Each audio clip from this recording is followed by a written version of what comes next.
How can we understand this candidate? Well, first of all, Mr. Figueroa, thank you very much for supporting us. Thank you very much for being again in this Foro Politico.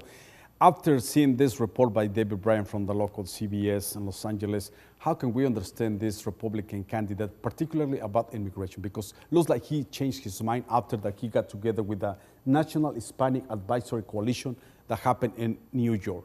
Now, is he flip-flopping? Well, first of all, we're dealing with a multi-personality individual, obviously. Not a doctor, but it is what it is. And as far as the National Hispanic Advisory, I was the national vice president for MAPA. I've been involved in local LULACs. I've been involved in multiple Latino organizations. Nobody knows who this National Advisory Hispanic Committee is. We believe that it's just made up. It's paid for by Donald Trump, because no one knows who they are.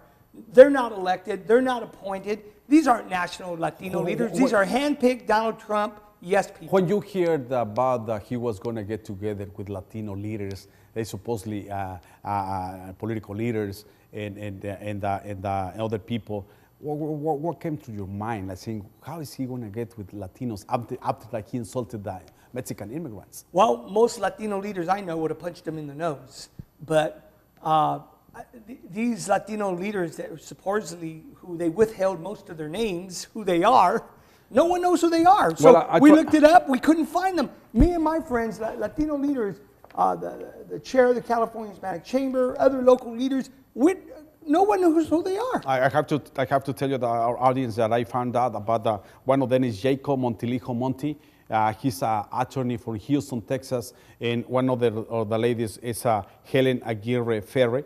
He lives in Miami, but as you said, even though they have a position in one organizations, however, they don't have that kind of leadership like other ones. They don't have the national leadership like Cesar Chavez or Bert Corona, Mario Bledo, legendary Dolores Huerta, legendary Latino leaders. These are handpicked Donald Trump people, right-wing from the alternative right Republican Party, that Donald Trump picked to say, hey, who even they disagreed with Donald Trump.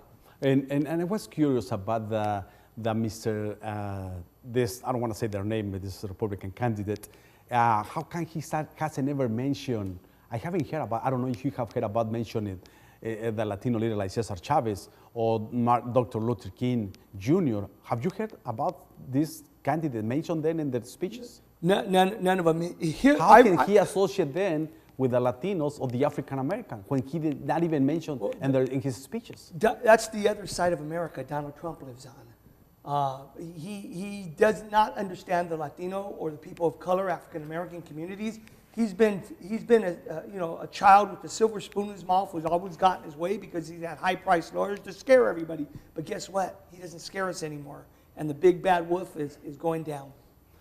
Do you think that after that meeting with this National Council Advisory, he changed his mind? Like saying in the primaries, he was saying, immigrants, they're rapists, they're criminals, and now I'm going to build the wall, even though in the Republican convention, he kept repeating that. And now after that meeting, he changed his mind in that he's going to be soft because he wants to change to move in the center of the party or try to get like the other candidates were proposing, for example, Jeb Bush, that he was not working about for an amnesty, but he went and help those undocumented people that they live in this country. If you look at the